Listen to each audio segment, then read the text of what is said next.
teman sejati, pangkar, teman waktu senang. Ini dikongsi oleh rakan-rakan kita di X lah.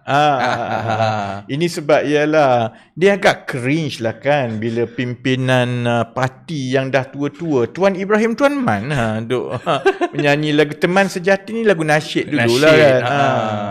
Tengok tu, dia agak cringe lah sampai korang jangan buat macam tu kat bersama aku pangkah korang. Buat-buat benda cringy macam ni kan. Satu sebabnya bila orang tua dia cringe. Yang keduanya, tambah kalau politik yang macam ini, lama-lama jadi macam inilah teman sejati, lama-lama teman dah tak sejati dah. Dan yalah, dia agak pelik juga kat situ. Tapi ni video lama lah maybe. Cuma dikongsikan balik sebab dikaitkan dengan perkembangan yang baru-baru ni lah kan. Yang mungkin kita ulas juga nanti. Okay, baik baby. Beria. Itu yang kedua. Beria cringy. Kita tengok lagi orang yang muka dalam